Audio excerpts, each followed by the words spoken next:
Welcome to the Killer Innovation Show, the longest continuously produced podcast in history. Each week, Phil McKinney brings you the insights and strategies to amplify your creativity and innovation skills. Here's your host, Phil McKinney. Hello and welcome. I'm Phil McKinney. This week, we are reaching deep into the archive and bringing you one of our most downloaded shows. Enjoy.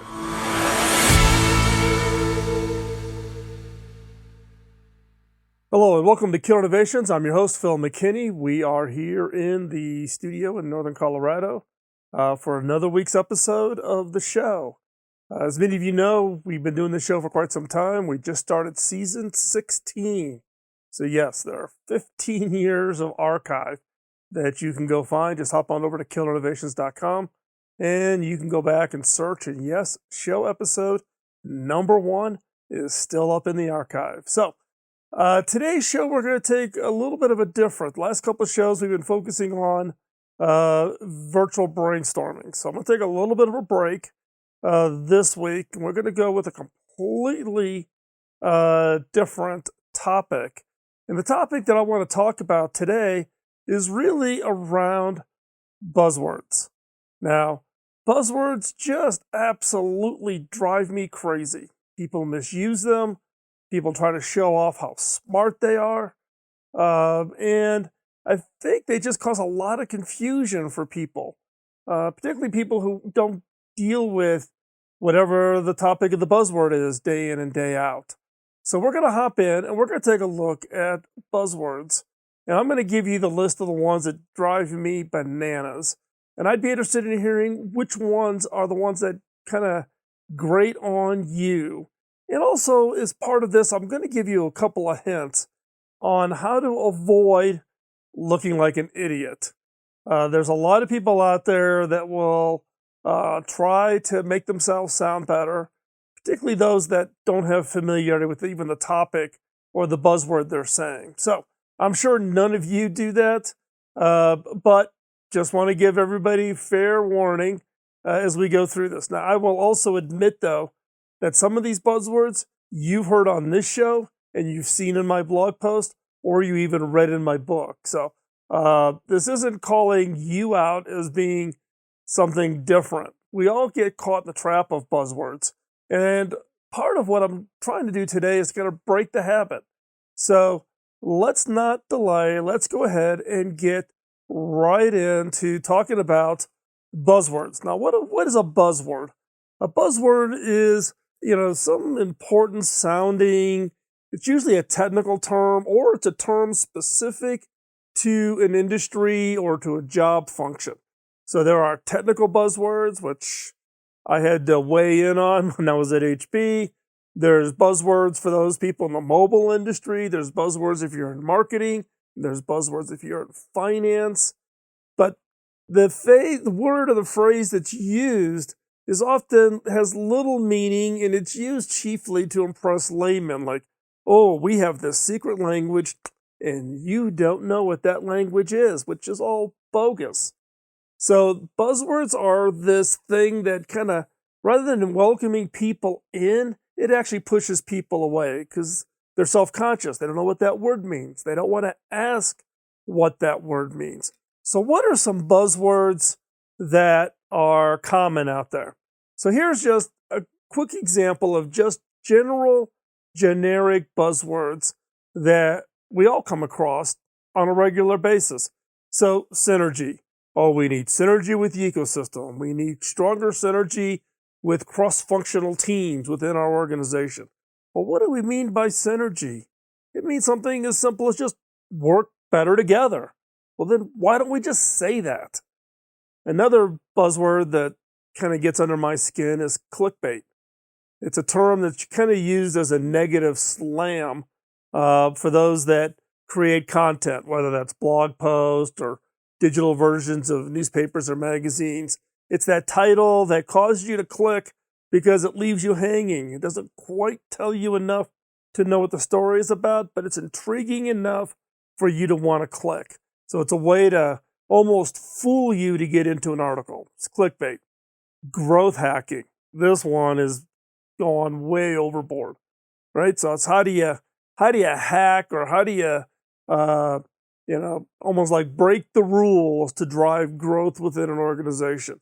Why don't we just say increase growth or, exponentially grow your organization? Why do we have to use the term growth hacking? The other is close the loop, right? So let's close the loop. Let's make sure everybody's got all the information rather than just saying talk to everybody. We have to say close the loop. The other is let's circle back. Let's circle back next week on this, which means we're just going to talk about this topic in next week's meeting versus getting to a decision today. So let's circle back versus let's talk next week. Or ping me offline. There's some question or topic or someone is getting aggravated and you want to get it offline. You want to talk about it in person. We say ping me offline. Well, what does it we really mean? Well, when we say ping me offline, it's just, hey, call me. We'll talk about it. Let's you and I get together over coffee. We can discuss this. So the buzzwords are, in some cases, almost these artificial, barriers that are put up in front of actually being able to be transparent and simplify our language and making it easier for everybody to understand what it is we mean versus doing this kind of, charade, I guess, where people have to guess, what is it? What does he mean by that term? I'm not quite sure. I'm going to guess because I want to look stupid, right? Why don't we just simplify our language? It would make all of our lives much easier. And for some people, buzzwords are just one of those things that's like fingernails on a chalkboard that just drive people absolutely crazy every time they hear it, right? And in fact, recently, 7 weeks or 8 weeks ago, there was this buzzword bingo card that was going around that was all about buzzwords related to video conferencing. So think Zoom, WebEx, Skype for business, whichever tool you and your organization choose to use, there was this buzzword bingo card. And that way people would then check off all the buzzwords. And then if you got bingo, you could yell bingo in the meeting. So buzzwords in this case would be like, can you hear me now? Please mute if you're not talking. Who's got the baby in the background? All of the buzzwords are common terms that we tend to repeat when we're on the video conferencing calls, or common terms that we constantly use. So buzzwords are one of those things that just drive people crazy. Now, I'm going to let you in on a little bit of a secret here. Innovation is no different than any other industry or any other job function, whether it be marketing, finance, technology, where they all have buzzwords. Guess what? We in the innovation game, we have buzzwords. And these buzzwords will drive people crazy just as much as any other. Now, number one on my list for innovation buzzwords is design thinking. Now, design thinking is a term that's been around for quite some time, but it drives people crazy. And in fact, it is a term hated by actual designers. Now, the original intent was to really define a process where the end user, the needs of your user, were conceived from the very start of the project all the way through. It wasn't like, let's get the features and functions right, and then we'll make it easy for the user. Or we'll get the feature and functions right and meet the unspoken needs of a user. We'll get the features right and we'll do X. No. Bring the user forward, put him in front, and then focus on designing the entire experience for that customer from the time they sign up to the time they're using your product to the point where they end of life your product. How do you put the user in a central position? Now, instead of it being that, it's turned into this people feeling good simply because we hold a session and we put a bunch of stickies up on a flip chart or up on a wall in a conference room. Now, is that really design thinking, or is it just making us feel good, right? So design thinking, kind of as a generic term, is turned into a buzzword. And when buzzwords get that kind of traction, they will tend to lose their meaning. People don't really remember what was the original intent of design thinking as a concept and as a design thinking as a process. You can go take executive training courses at leading universities around the world on design thinking, and each of them will have a different definition and a different understanding of how do you bring that forward and how do you really make that useful on the project that you have. And like I said before, this is a term that's absolutely hated by actual designers, because everybody then sounds like they understand design, when in reality, design is a lot harder than it looks. The next buzzword I want to talk about is ideation. Now, ideation is a term I use a lot. And in fact, we have workshops that we teach called disruptive ideation. But what does the word ideation really mean? It's basically a process where innovators generate ideas. Now, people outside of the innovation industry can be highly annoyed by it. And I've learned this from people raising the issue of my use of the word ideation. Face it, it's a made-up word. It doesn't mean anything. So why don't we just say brainstorming? Do we hold an ideation workshop or do we hold a brainstorming workshop? What's the difference? What is the difference between an ideation workshop and a brainstorming workshop? Well, good question, right? And I'm not quite sure I could even explain it to you, or if there really is even something that is different. I think in some cases, some organizations and some innovation consultants conceived of the word ideation just as a way to make something sound like it's different. But the output of an ideation effort is what? Ideas. The output of a brainstorming effort is what? Ideas. Now, you could argue that brainstorming, you could think of that as a buzzword. Now, that's been around for quite some time, right? But ideation is kind of a new term. And in some cases, you could argue that people started using the word ideation because all of the website URLs and all of the SEO for brainstorming was too hard to get listed. So everybody switched to a new term in order to be able to go make it easy to be found and be able to find new clients. And, it's the result of some innovation consultants trying to put a new kind of a spin on the same thing that we've always done, which is bring people together and facilitate an environment that encourages, supports, and rewards the ability of teams to generate the best ideas that lead to the best products.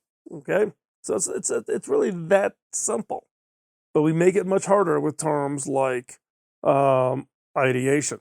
Now, this next term is one that, again, I use a lot. I will be the first one to confess, but it's a one that does drive some people crazy, and that is this term disruptor.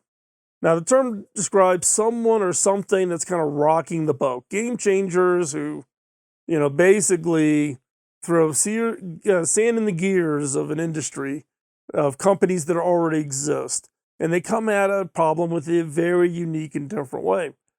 The problem is the term gets applied to everybody. Now, here's the real challenge, right? We all think of disruptors as being kind of those people who are kind of, the ones that are pushing and shoving and all of that. But it can be pretty off-putting if you refer to yourself as a disruptor. So think about it. What does your LinkedIn profile say?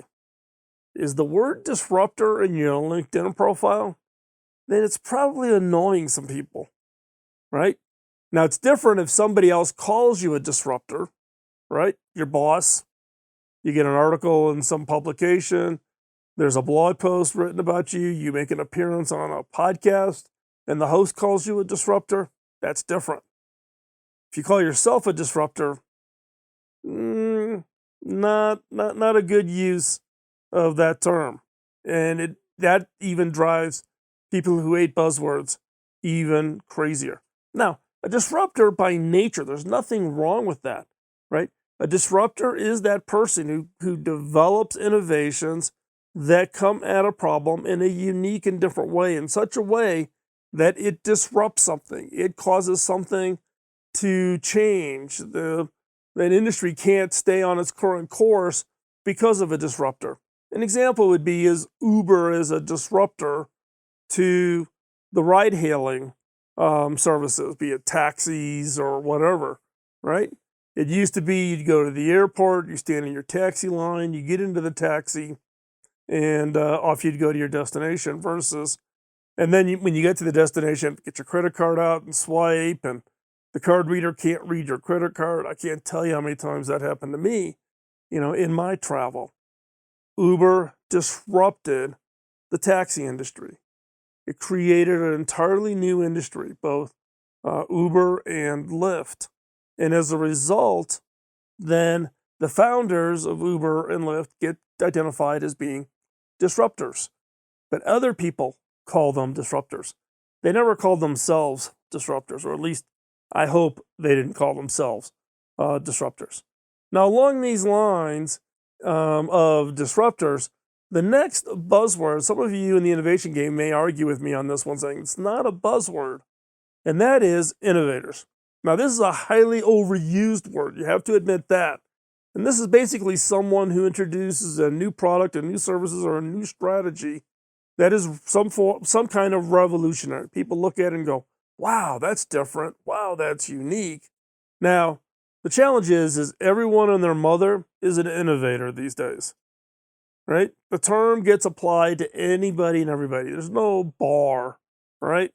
Now, people try to use it as a descriptor for what it is they do as a capability. Oh, I'm a designer. Oh, I'm a whatever. Some people have latched on to describing themselves as innovators in an attempt to try to differentiate themselves from just not being just something else, just something of a common term that everybody has. The problem is everybody's hopping on that bandwagon, and everybody is using the term innovator. And as a result, its meaning is becoming less and less differentiated. And in fact, it gets hard to describe what is an innovator. It's actually probably easier to just say who is not an innovator, who is not somebody who's working on developing a new product, a new service, a new strategy, a new company that people think is revolutionary, right?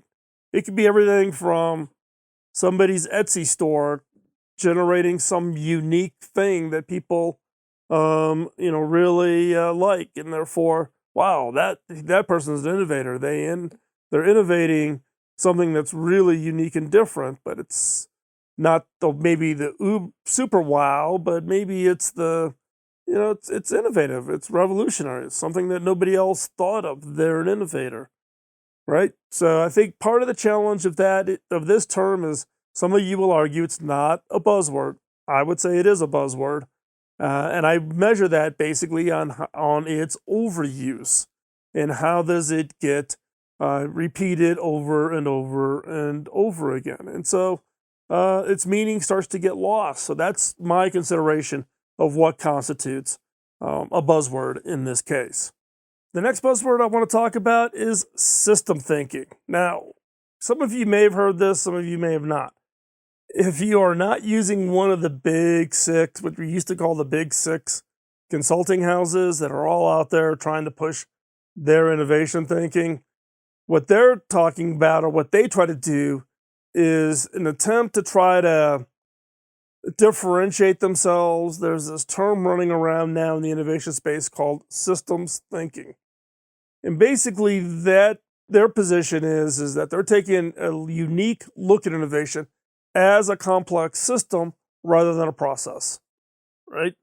Now, I came from Computer Sciences Corporation. I used to be part of one of the big consulting houses. I ran the telecom consulting practice worldwide. So this was, 1992 to 96, 91 to 96, end of 96. And look, when I was there, if you're not familiar with the term business process reengineering, BPR, that's a term that was coined by Champy, who used to run the consulting, the high-end consulting practice at COC for many years, James Champy. So if you've read the business process reengineering book, that's all part of the same organization and team. So I understand what these big consulting houses are trying to do. You know, you're trying to differentiate yourself, trying to get attention to you to try to win business, right? So they're using this term called systems thinking, which is a buzzword that comes from across a wide range of industries when you look at complex things as systems rather than just a defined, well-understood process. Now, the problem is this concept is so vague that few, if anyone, understands what it means or, quite honestly, achieves it. Right? They're trying to make something sound more complex than what it is, and they're using a buzzword that's used in other industries and bringing it in to the innovation space. So systems thinking, flat out, a buzzword that sounds complex, sounds hard, sounds interesting, sounds, wow, that's a different view. I hear everything about process or innovation frameworks, and everybody talks about it that way. I've never heard anybody talk about innovation as a systems process, as a systems approach rather than a process approach, right? So people get interested in the new shiny object. Systems thinking is the new shiny object when it comes to the innovation space, and that's the problem, right? People don't want to ask the question. A chief innovation officer does not want to ask, what does that really mean? And how's that really going to manifest itself? And how is that going to make my business or process better? Nobody wants to look stupid, so everybody even avoids ever asking the question about it, and it shows. I've seen so many organizations, large organizations, that get swept up into these kinds of discussions, and then they spend millions of dollars looking at and creating and setting up their approach to innovation with the help of some of these consultants. The consultant goes away, and when they get done, there's nothing there. They talked about a systems approach, but they didn't help the organization achieve it. Basically, it's a process with some pretty ribbons hanging off of it. So, buzzword, and a buzzword in particular to be very careful of. The next one is pain points. Now, I have to admit, I use this term a fair amount, so this is one of those things I have to catch myself on, right? Basically, the term is used in the context of talking about, answering customers' pain points, the things that just drive customers crazy. But isn't it just easier, more to the point, to say, we want to solve our customers' problems? Do we have to use the term pain point? Innovation is about solving our customers or our users' problems. That's it. Nice and simple. Everybody understands what that means. Versus a pain point. Well, does this constitute a pain point? It's not really a pain point. How big of a pain point does it have to be a pain before it becomes a pain point? Right? So you can get yourself chasing your tail all over this, right? So pain points is another one of those buzzwords that can, again, be highly annoying to people as to what is it you really mean, right? We want to solve our customers' problems. That's what a pain point is. Then just say it. Say what you mean versus trying to use yet another set of buzzwords. Look, I'm speaking to myself. This is one that I use, and I use it a fair amount when I'm doing public speaking. And the process of putting today's show, I basically had to recognize, and even some of the challenges of myself, where we're using terms because there's terms that's always been used, and it's a term we use in the innovation space. And part of my mission or my goal this year is to get rid of as much of the barriers or the friction that kind of creates an us and them condition between those that are in the innovation space and those that are not in the innovation space, or those that don't see them as being part of any kind of innovation effort, right? So I want to reduce that barrier, get rid of the buzzwords, and talk in plain and simple language. Pain point, great starting point in that case. Another buzzword is social innovation. Now, I've actually been an advisor for organizations that focus on social innovation, such as the Unreasonable Institute in Boulder and a number of others around the world. Now, the term, it's been used and its definition has been misused and redefined to the point where it's somewhat meaningless now. What does social innovation mean? Here's what I would propose. I would propose that it be used only for innovation to an intractable social problem. An intractable social problem. So that social problem could be, innovating to eliminate polio on a worldwide basis. Social innovation. Hunger. Clean water.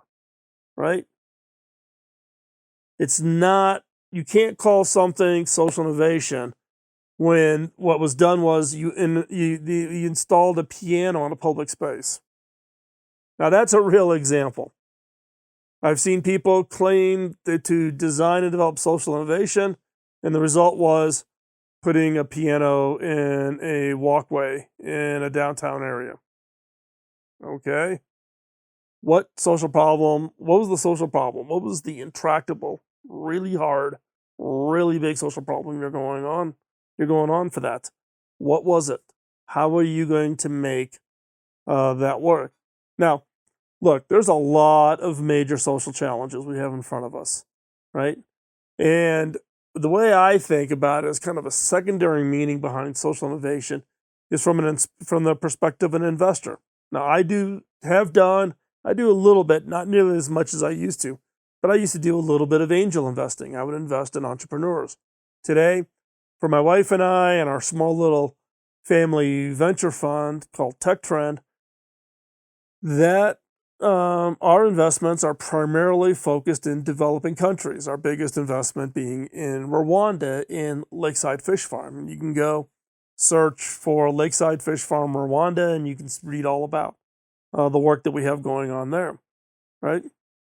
But in the case of social innovation, in the case of like Rwanda, my investment is not in the traditional P&L perspective. When someone comes to me and says, I'm doing social innovation, I think of myself as what we call an impact investor. I'm not looking for a return. The result of this investment is not going to change my retirement, right? I invest in social programs. In the case of Lakeside, yes, I'm creating jobs, but it's about creating an economy in the Bugesera region of Rwanda, one of the poorest regions of Rwanda, and therefore create jobs, create an industry in the form of fish farming, right? And I've told the CEO and the investors, and my wife and I are the lead investors. Technically, I'm the non-executive chair, right? That I will not touch my money for 35 years, right? So any outcome of that is going to have zero impact on my retirement. That's not the motivation. When I think about social innovation and having these big kinds of solving these big problems, we need a different investment model. And then when you say social innovation, I think impact investor, that is a great partnership, but the return and the approach to that innovation has to be completely different. The next buzzword I want to talk about is one called I'm a thought leader. Now, this is a term that, again, gets a little bit overused. Now, it should be the goal of any or most, if not all, aspiring innovation leaders. Your role is to be a thought leader. There's nothing wrong with that concept of being a thought leader. But just like the term disruptor, this term becomes cringeworthy if you refer to yourself as a thought leader, right? So the question being is what does your LinkedIn profile say? Do you call yourself a thought leader, or do others call you a thought leader? Now, thought leading, like I said, by itself is a goal everybody should have, particularly if you are in the innovation space, right? Nobody wants a me too kind of cool best practices kind of innovation leader, right? Best practice means you just basically steal the best practices from everybody else, right? For your organizations, you need to adapt however you're doing your innovation and then get it adopted broadly within your organization. So adapt and adopt. That's key. And if you do that, yes, you're taking the best practices and thoughts of others, but you've got to add your own thought leadership to how best for your organization to take advantage of that and to be highly successful. So, thought leader, term I don't have heartburn over. Just don't call yourself a thought leader. If somebody else calls you a thought leader, then refer the heck out of it, right? If the New York Times calls so-and-so a thought leader, that's fair game, okay? So thought leader, that's one that I think, again, it's a good term. Just don't call yourself a thought leader. And then idea management software. This is a term that's come up, I don't know, probably in the last decade, maybe. Yeah, probably about right. Right? Idea management software, or IMS, right? You know, back when I was first starting the innovation program office in 2007, I'm guessing, 6. We needed some way to manage ideas. Idea management systems did not exist. And we chose a vendor. That particular vendor is actually the same vendor I'm using today at my second job as a CEO, right? Now, there's a lot of IMS systems out there now. It's kind of become the buzzword. Enterprises are buying. Oh, we need an idea management system, right? Now, an IMS is really, its sole purpose is to capture and track ideas. You can do it for a team or you can do it for an organization. The misuse of the term comes from people describing a spreadsheet as their IMS, right? There's a certain capability, and everybody now is labeling everything as an idea management system or as idea management software, right? But an Excel spreadsheet, not really an idea management system. Now, in the early days of your innovation efforts, using an Excel spreadsheet is perfectly fine. We started that way at HP because there was no idea management software systems back then. They didn't exist. And in fact, we worked with this company. We gave them our requirements. They turned it into a product, and now they've gone on to be quite successful in selling their idea management system all over the place. And that's great. No harm, no foul. That was the understanding. We didn't want to build it. We found a company to build what we needed, and we perfectly blessed them to take what input and feature requests that we've got and sell it to customers. And now they're a well-established software business. The second company I'm at that I'm using the exact same tool set, they are being extremely helpful and responsive to. And it's a tool that they have found that can be broadly used by a large number of customers, and they've been quite successful. So an idea management system has a certain meaning. Calling something an IMS just because it's the buzzword of innovation and everybody wants to have an IMS, but maybe your innovation effort is too small, and calling an Excel spreadsheet an idea management system, not quite accurate, and it's a misuse of the term. And that's where buzzwords become a challenge. An idea tracking system using Excel, perfectly legit. And if you're small, that's what you should start out with before you start writing big checks to have an idea management system put in place. And with that, we're going to wrap up today's show. Want to make sure that you have all the ways to get in contact with me. You can email me over at phil@killinnovations.com, the blog, where I write columns and comments on a more broad and generic sense, is over at philmckinney.com. The show notes with everything we've talked about today, you can find them over at killinnovations.com. And if you're interested in my book and understanding how it could potentially be helpful for you, you can hop on over to beyondtheobvious.com. And a little secret here is over at beyondtheobvious.com, the blog post, if you read all of the blog posts that are posted over there at Beyond the Obvious, you actually get everything that's in the book, because every word that's in the book appears in Beyond the Obvious over a whole series of posts. So with that, one other thing, if you would like to keep updated on everything I'm working on and the show and etc., 2 ways you can get updated. You can text the word innovation to 44222. So again, the word innovation to 44222, or you can send an email to innovation@killerinnovations.com. That's innovation@killerinnovations.com. The text of the innovation, that works in the United States. The email works worldwide. It'll add you onto the contact list. You'll get updated on my upcoming webinars, or where I'm just going to host and ask me anything or something like that. So if you want to stay updated, text innovation to 44222 or innovation@killerinnovations.com. Either way gets you updated. And with that, I'm going to thank you for spending the time this week with us. We'll talk to you next week. Bye-bye. Podcasting nonstop since 2005, this has been the Killer Innovation Show on the Innovators Network.